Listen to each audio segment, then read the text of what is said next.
무엇이 크게 보입니까? 제 얼굴이 크게 보입니까? 여러분의 삶에서 무엇이 크게 보입니까? 하나님께서 사람을 처음 창조했을 때 사람의 눈에 크게 보인 것은 하나님의 영광이었습니다.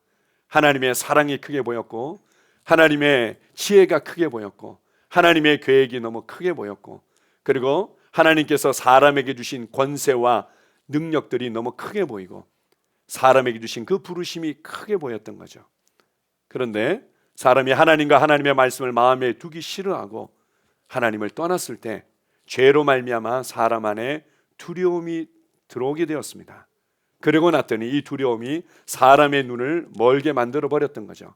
그래서 나의 수치심이 너무 크게 보이고, 나의 연약함이 너무 크게 보이고, 내가 맞닥뜨리고 있는 환경과 상황이 너무 크게 보이고, 그리고는 내가 느끼고 있는 느낌과 열등감이 너무 크게 보이게 돼 버린 겁니다.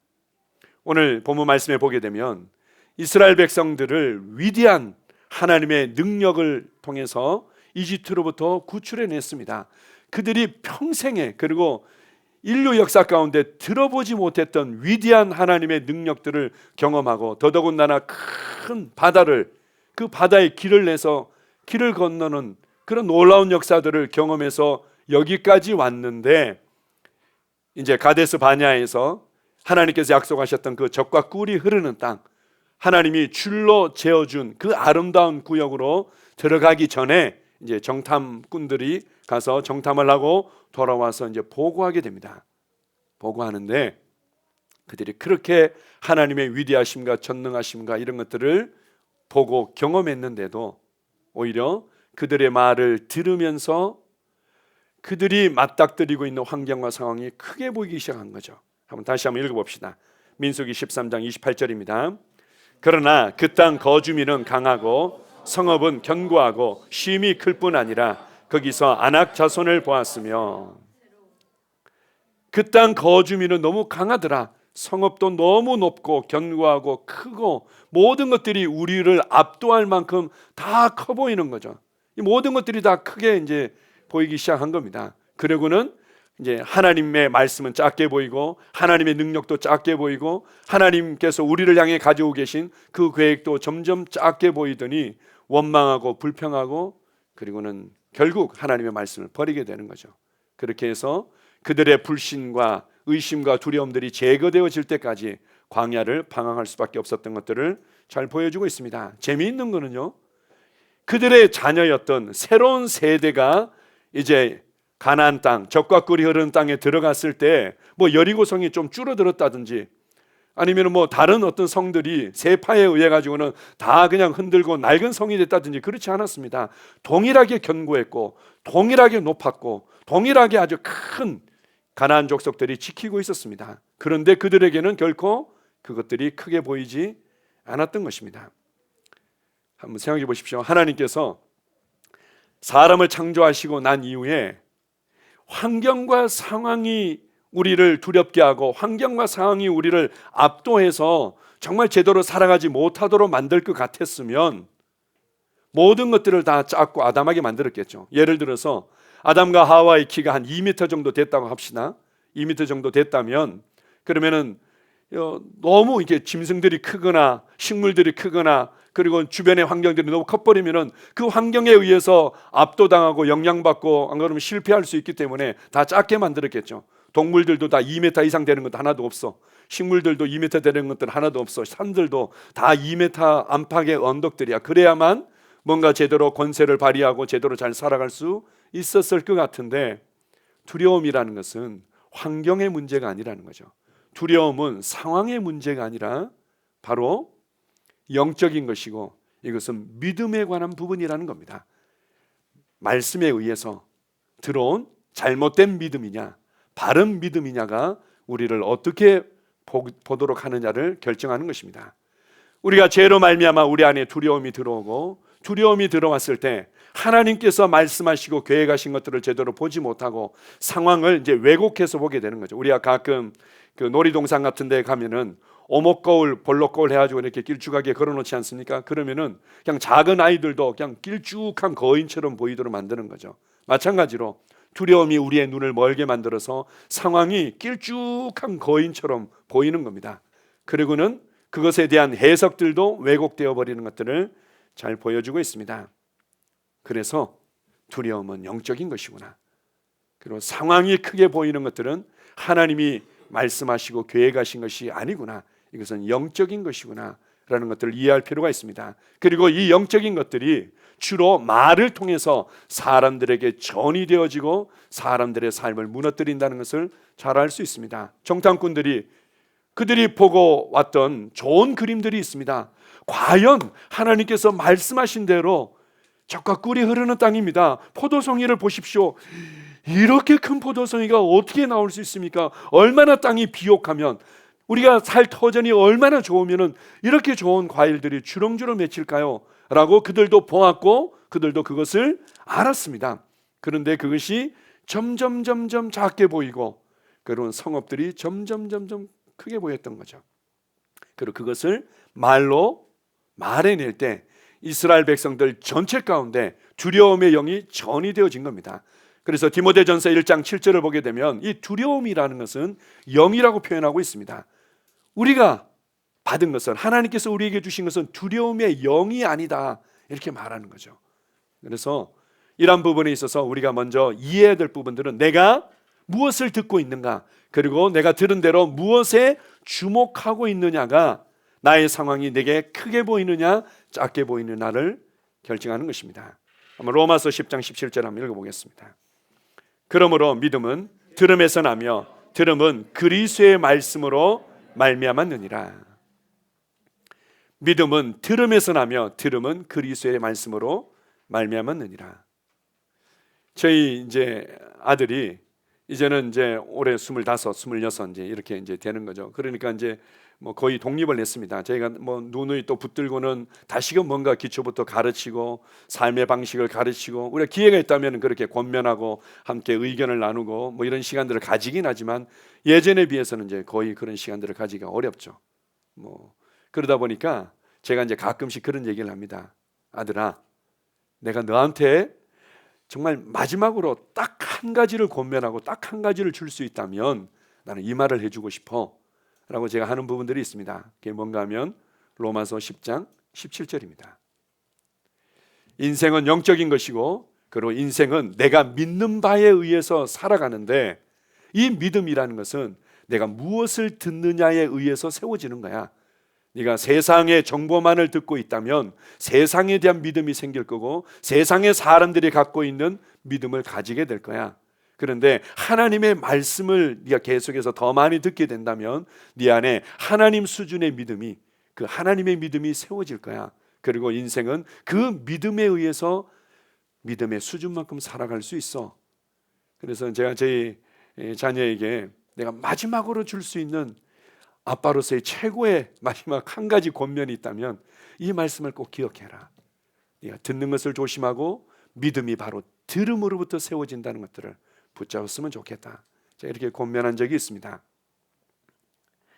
요한복음 6장 7절 9절 한번 읽어봅시다.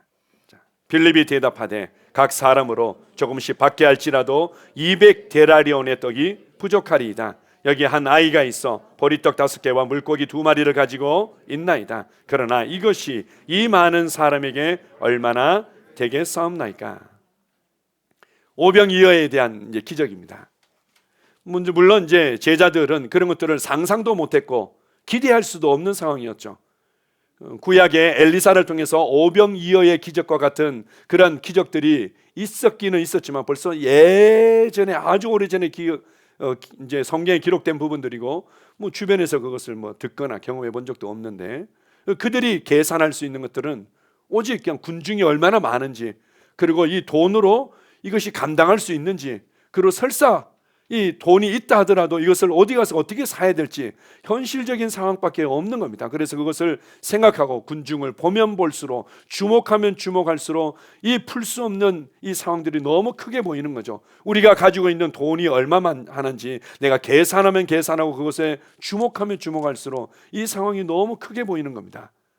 그리고는 설사 있다 하더라도 빵 살 수 있는 곳이 대체 어디 있을까? 이 광야에서 대체 언제 이 상황을 해결할까? 이 모든 것들이 너무 복잡하고 크게 보이는 거죠. 우리가 무엇을 듣고 무엇을 주목하느냐에 따라서 상황은 우리 앞에 크게 다가오게 되어 있고 우리의 삶을 압도하게 되어 있는 겁니다. 주님께서 이렇게 말씀하시죠. 의도적으로 그렇게 말씀하신 거 아닙니까? 너희가 먹을 것을 주라. 네? 아니, 너희가 먹을 것을 줄 수 있어.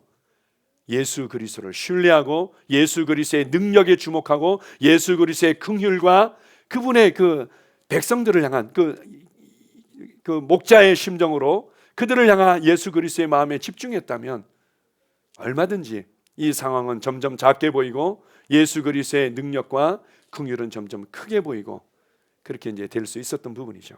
하나 더 보겠습니다. 마가복음 9장 20절입니다. 이에 데리고 오니 귀신이 예수를 보고 곧 그 아이로 심히 경련을 일으키게 하는지라 그가 땅에 엎드러져 구르며 거품을 흘리더라. 이 배경은 우리가 일명 변화산이라고 하는 곳에서 베드로, 야고보, 요한 세 제자와 예수님께서 예수 그리스도의 진정한 영광을 경험하고 난 이후의 사건을 다루고 있습니다.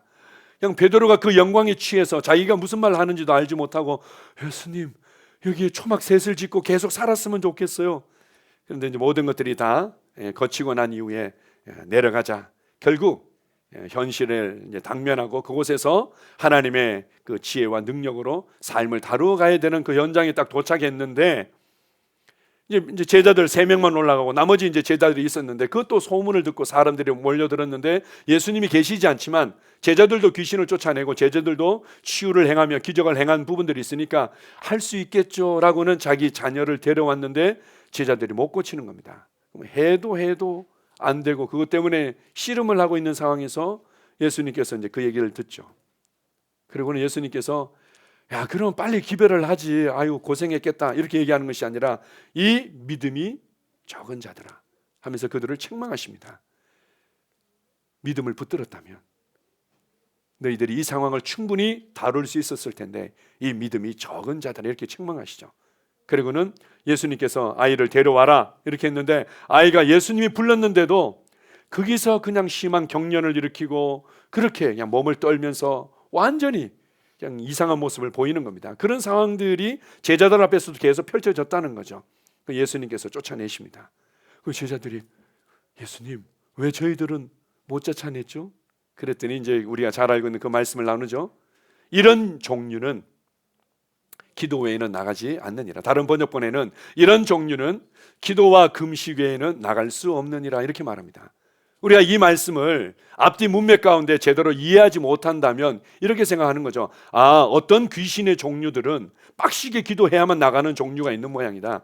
어떤 귀신의 종류들은 금식하지 않으면은 안 나가는 종류의 귀신들이 있는 모양이다. 우리는 이렇게 해석을 해서 이렇게 이해를 해서 그러면은 내가 한번 나가 했는데 안 나가는 것 같으면 내가 기도가 부족해서 그런 모양이다. 내가 금식을 했어야 되는데 금식을 안 해서 그런 모양이다. 이렇게 생각합니다. 이런 종류라는 것은 그런 종류를 말하는 것이 아니라 앞뒤 문맥을 통해서 볼 때 이런 종류라는 것은 바로 이런 불신을 의미하는 거죠.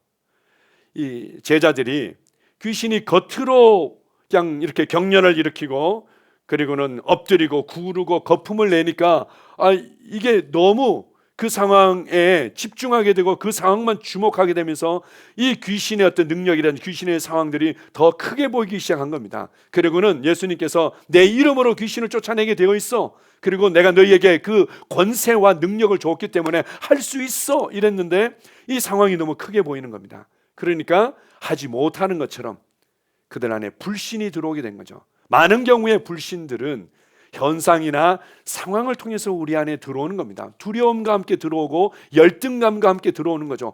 나는 이 상황을 다룰 수 없을 것 같아요. 이게 너무 크게 보여요 라면서 그래서 우리가 기도할 때 그리고 때로는 금식하며 기도할 때 영의 눈이 열리는 겁니다.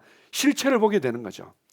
어떤 그리스도인들을 보면요 굉장히 그 영적이고 그리고 기도를 많이 한다고 그러면서 귀신 얘기를 굉장히 많이 합니다. 무슨 일만 있으면 이건 귀신이 내 삶에 뭐 도둑질하기 위해서 그래. 내가 좀 은혜 받으려고 그러니까 이렇게 역사하고 있어.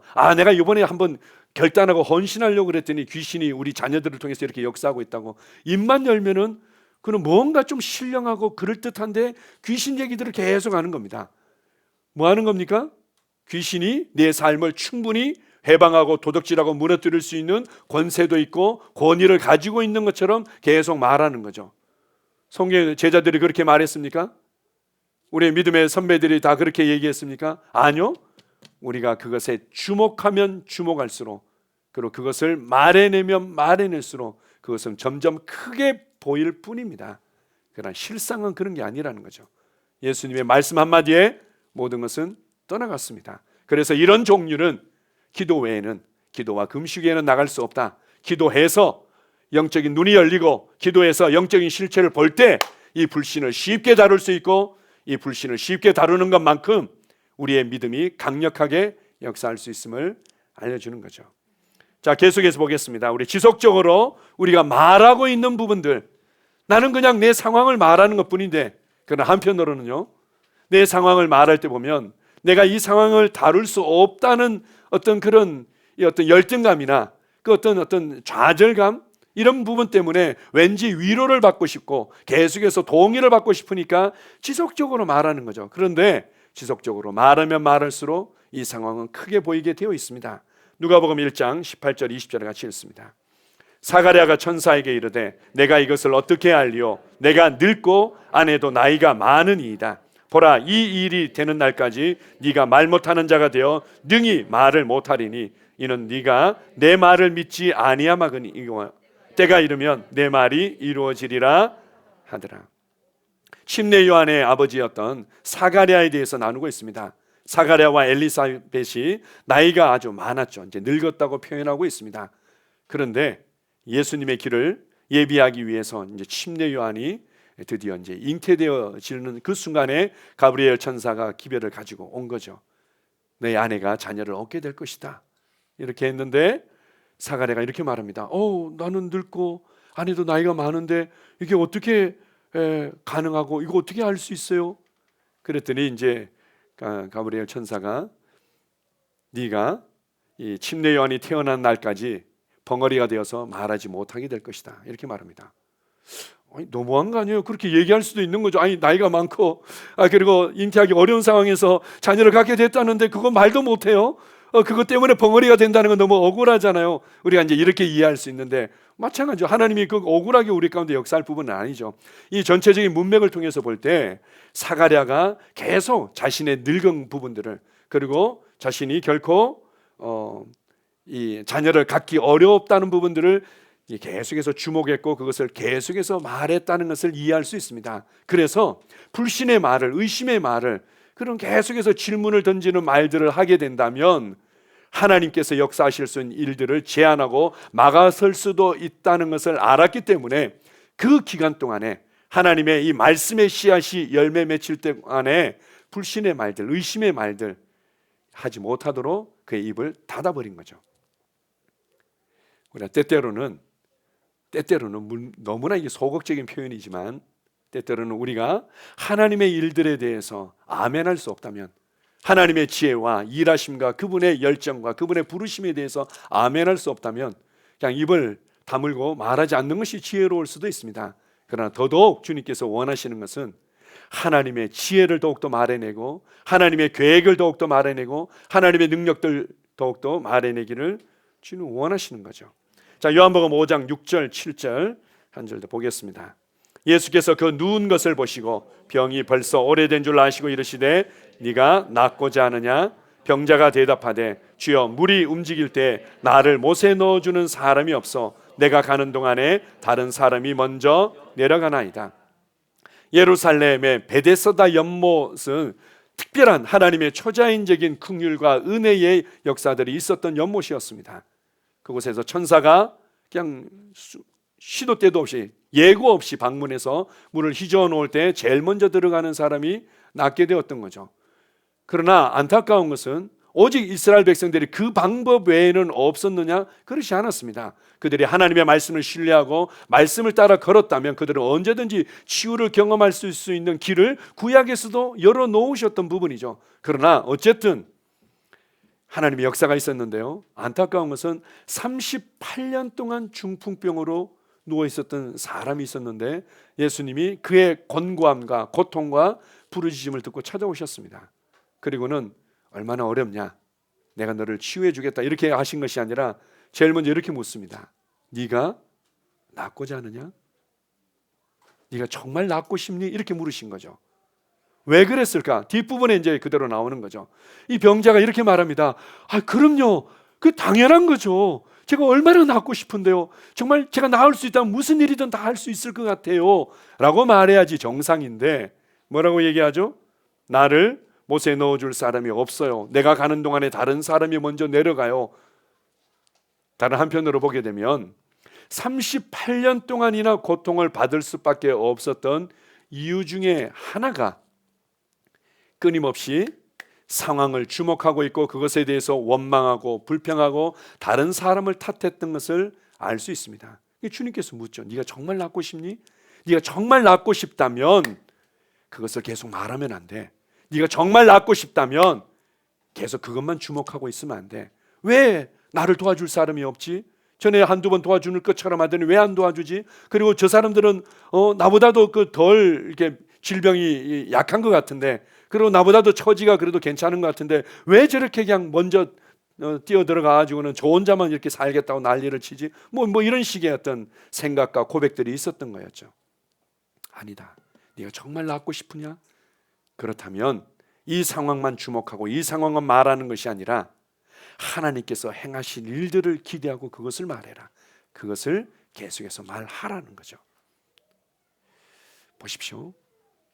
이 상황에 여러분들이 맞닥뜨리고 있는 것들이 정말 힘들고 어려운 상황들이 있을 수 있습니다. 자녀의 문제가, 질병의 문제가, 관계의 문제가, 재정의 문제가 정말 여러분들이 다루기에 어려울 것처럼 다가오는 부분들이 있습니다. 그렇지만 보십시오. 하나님의 계획과 열정보다 더 큰 것은 결코 없습니다. 제가 이제 구약 성경의 말씀 중에 굉장히 좋아하는 이제 말씀이 하나 있는데요. 그게 뭔가 하면은 하나님께서 이스라엘 백성들의 이 죄악으로 말미암아 모든 것들을 다 잃어버리고 무너졌을 때 다시금 내가 너희를 회복시킬 것이다. 내가 너희를 고토로 돌아오게, 이 본토로 다시금 돌아와서 이곳에서부터 이 모든 것이 다 잘려버린 것 같지만 이 그루트기에서도 새 싹이 돋아나고 새로운 일을 행할 것이다. 이렇게 주님께서 예언을 하십니다. 그들의 삶을 예언하시고 그들에게 소망을 주시죠. 이것은 이후에 또한 신약 시대에 예수 그리스도를 통해서 이루어질 구원에 대한 부분의 그림자와 예표로서 말씀하신 부분입니다. 이렇게 예언하시고 난 이후에 맨 마지막에 항상 이런 부분들을 다실 때가 있었습니다. 나 여호와의 열심히 이를 이룰 것이다. 너희들이 눈에는 가망이 없어 보이고 너희들의 눈에는 이 열국이 너무 크게 보이고 너희들의 눈에는 이 황폐한 땅과 너희 터전들이 엉망으로 보이지만 나 여호와의 열심보다 큰 것은 없다. 나 여호와의 계획보다 큰 것은 없다. 나 여호와의 열심히 이를 이루리라. 너희가 이것을 신뢰하고 너희가 이것을 받아들이고 너희가 나의 말과 함께 걷는다면 나의 열심히 이루는 것을 보게 될 것이다. 우리가 아까 찬양으로 주님을 높여드릴 때 그 주님만이 필요해요, 이게 이제 제가 어디서 들었냐면 미국에서 정말 기도 운동이 일어나고 있는 것 중에 하나가 에즈버리 대학교에서 놀라운 기도 운동과 기도 부흥이 일어나고 있는데 거기서 이 찬양을 부르더라고요.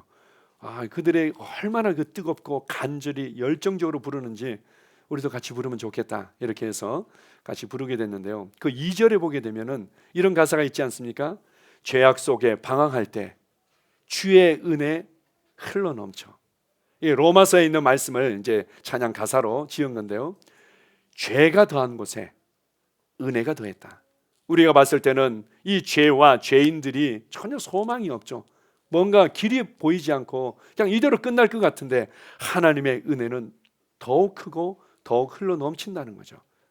그래서 우리가 죄와 죄악들을 볼 때마다 제가 이제 가지고 있었던 청소년기 때 그 예민할 때 이 세상의 혼란스러운 불의들 볼 때마다 점점 더 염세적인 마음이 들더라고요. 세상에 대해서 염증을 느끼게 되고 그냥 마지못해서 살아가는 거. 그러다가도 힘들면 또 하나님을 원망하고 왜 내가 이 땅에 태어나서 이렇게 힘든 인생을 살아갈까?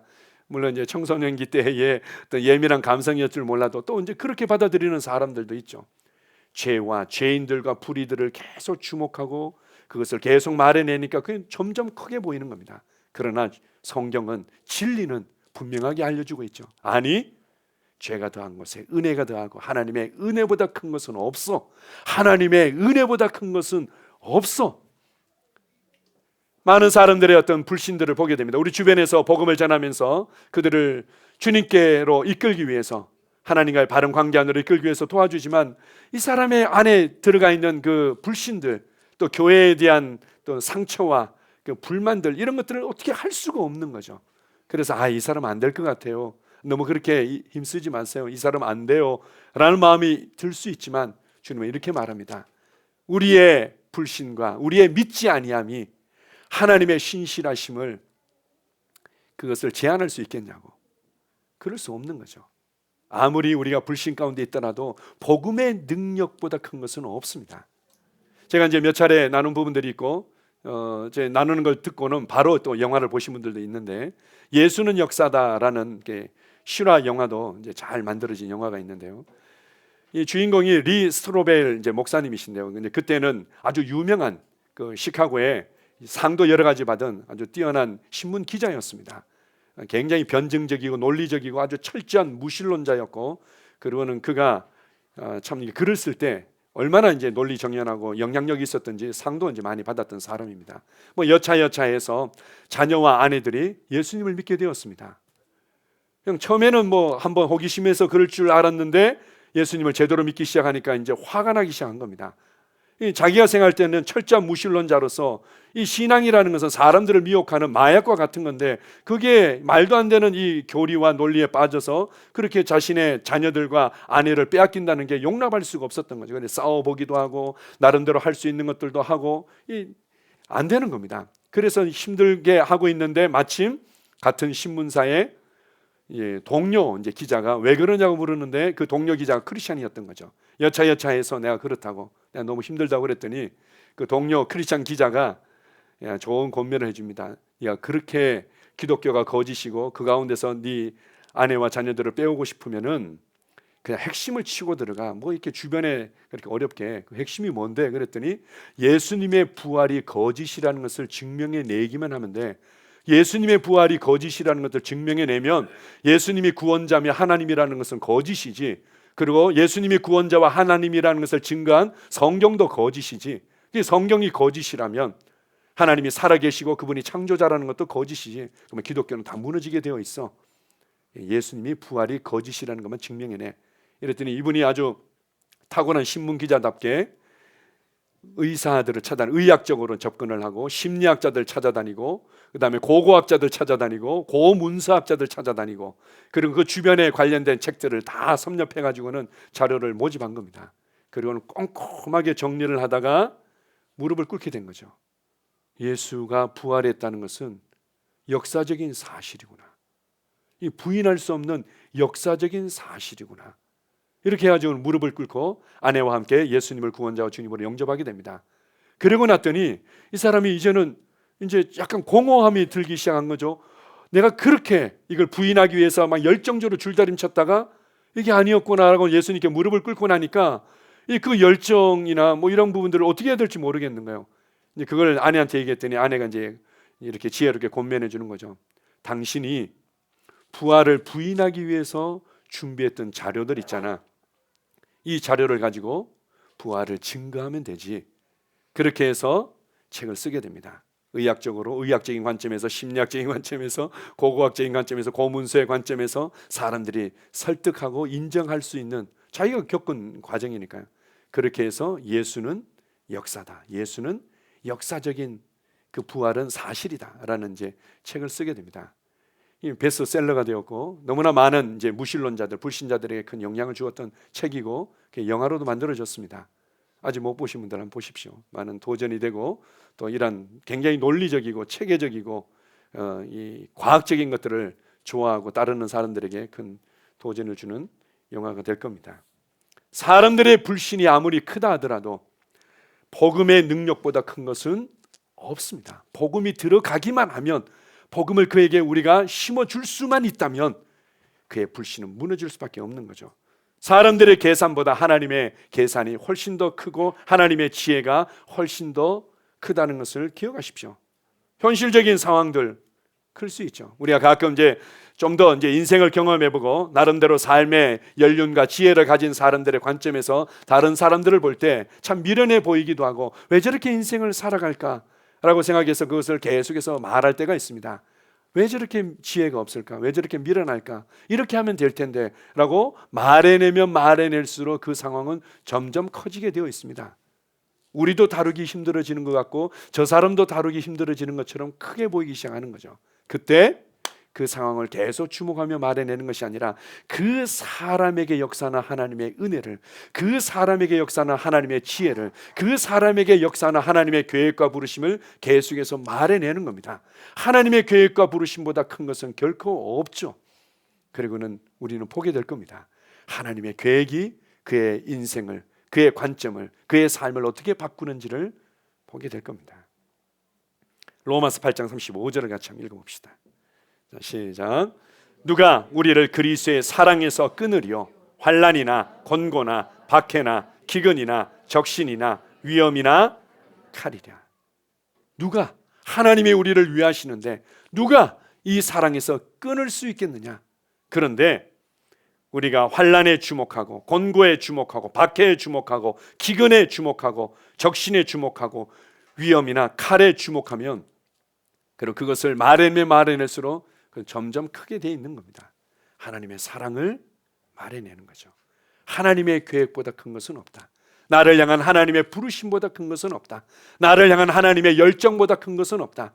그리고 사람을 통해서 이루고자 하는 하나님의 나라와 하나님의 나라의 권세와 능력과 영광보다 큰 것은 없다.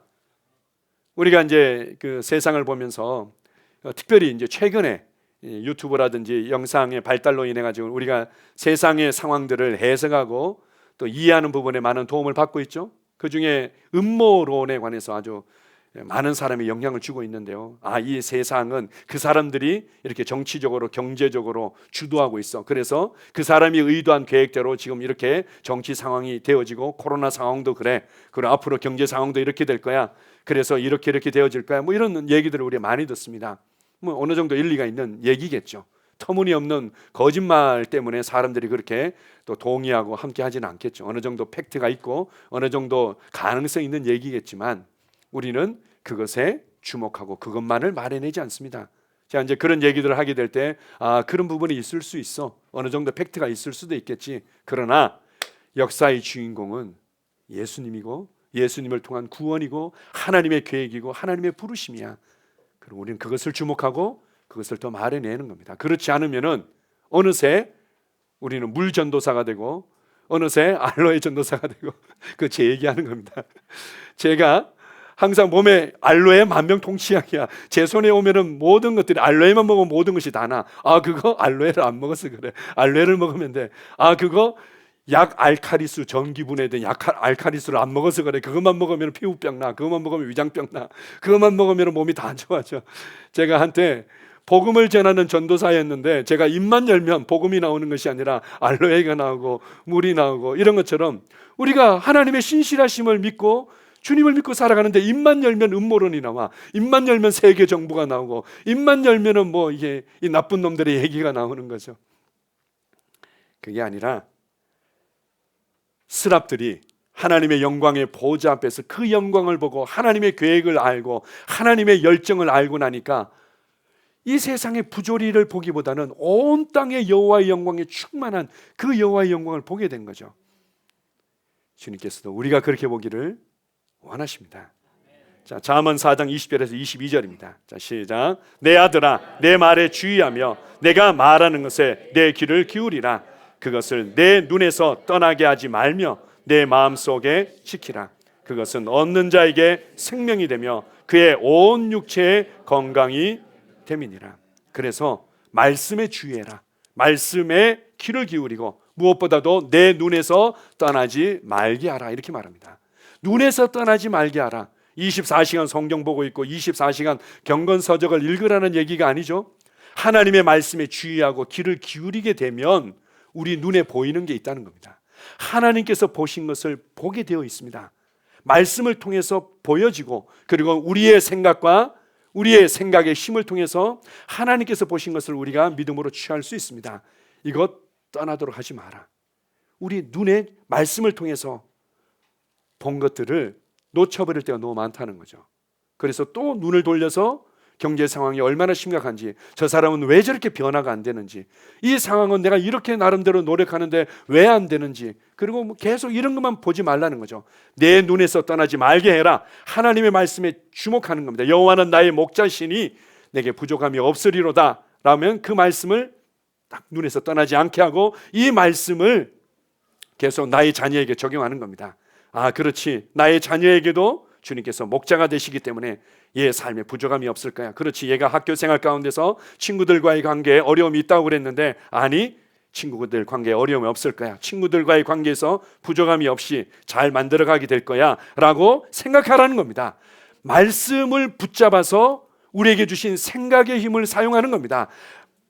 그리스도 안에서 내가 모든 것을 할 수 있고 그분이 나의 모든 필요들을 채워주신다는 말씀을 읽고 여러분이 붙잡았다면 그것을 가지고 여러분의 사업에 생각을 사용하는 겁니다. 그렇지, 어디에서 지금 자금줄이 좀 어려움이 있다고 그러고 누가의 팔로에 어려움이 있다고 그러는데, 아, 주님께서 나의 모든 필요를 채워주시고 내게 재물을 얻을 능력을 주셨다고 말씀하셨기 때문에 이러이러한 재정에 문이 열리게 될 거야. 물론 내가 생각을 힘을 사용한 건 그대로 되어질 수도 있고 안 되어질 수도 있지만, 오히려 내가 생각하거나 구하는 것보다 더 넘치도록 능히 하시는 분이 하나님의 역사죠.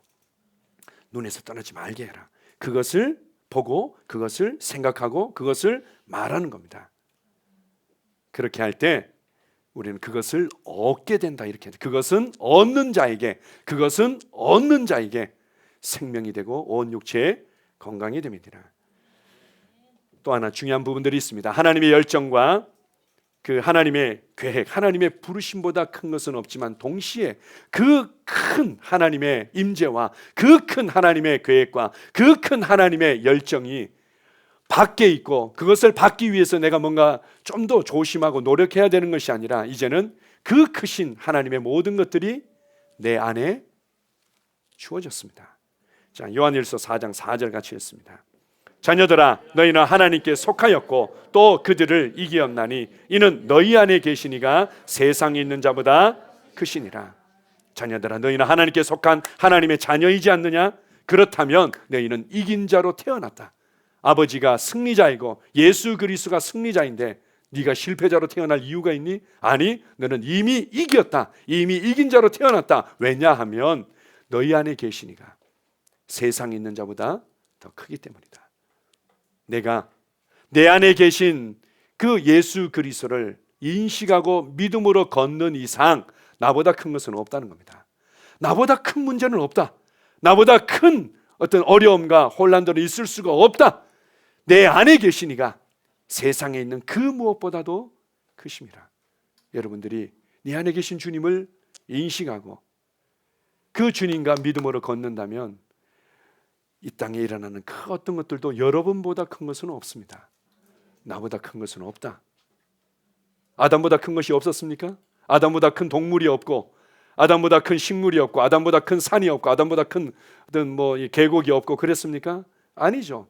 아담보다 환경적으로 상황적으로 큰 것들은 있었지만 아담에게 주어진 권세보다 큰 것은 없었던 겁니다. 아담에게 주어진 통치권보다 큰 것은 없었던 거죠. 아담에게 주어진 말의 권세보다 큰 것은 없었습니다. 마찬가지로 내 안에 계신 그리스도로 말미암아 나보다 큰 것은 없습니다.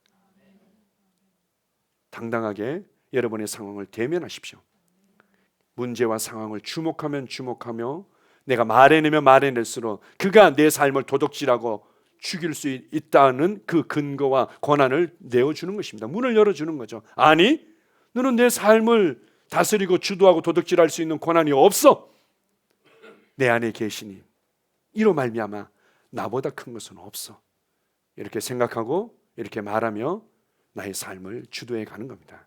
마지막으로 빌립보서 4장 13절입니다. 내게 능력 주시는 그리스도 안에서 내가 모든 것을 할 수 있느니라. 그래서 모든 것을 할 수 있다. 내게 능력 주시는 그리스도 안에서, 내게 능력 주시는 그리스도 안에서 내가 모든 것을 할 수 있다. 무엇이 크게 보입니까? 무엇을 크게 보고 있습니까? 어디에 계속해서 주목하고 있습니까? 무엇을 계속해서 말해내고 있습니까? 여러분을 향한 하나님의 계획과 열정보다 큰 것은 없습니다. 내 안에 계신 그리스도보다 큰 것은 아무것도 없습니다. 한 주간도 이 믿음 가운데 승리의 간증을 나누는 한 주간이 될 줄 믿습니다. 아멘. 원수 마귀는 세상을 통해서 우리에게 끊임없이 거짓말을 합니다. 너는 할 수 없다고, 너는 우울할 수밖에 없다고, 너는 낙심할 수밖에 없다고, 너는 이 정도의 수준에서 살아갈 수밖에 없다고 끊임없이 우리를 굴복시키기 위해 속살거립니다. 그러나 나는 알고 있습니다. 나는 그것에 결코 반응하지 않을 것입니다. 나는 하나님의 계획에 집중합니다. 하나님의 열정에 집중합니다. 내게 주신 하나님의 놀라운 말씀에 집중합니다. 내 안에 살고 계시는 그리스도와 그 영광에 집중합니다. 그리스도 안에서 내게 주신 권세와 지혜에 집중합니다. 그렇습니다. 내 안에 계신 그리스도보다 큰 것은 없습니다. 우리를 향한 하나님의 열정보다 큰 것은 없습니다. 복음의 능력보다 큰 것은 아무것도 없습니다. 주님이 내 안에서 나와 함께 살고 계시고 내가 믿음으로 발을 내딛고 걸어가는 이상 나보다 큰 것은 아무것도 없습니다. 나는 모든 것들을 복종시켜 내 발 아래에 둘 것입니다. 상황은 내 삶을 주도하지 못합니다. 내가 상황을 주도하며 변화시킬 것입니다. 그리고 그 현장에 하나님의 지혜와 능력이 나타나게 될 것입니다. 우리를 이러한 자들로 불러주시고 이렇게 하나님과 함께 이기는 자로 살아가게 하신 아버지께 감사드립니다. 예수님 이름으로 기도합니다. 아멘.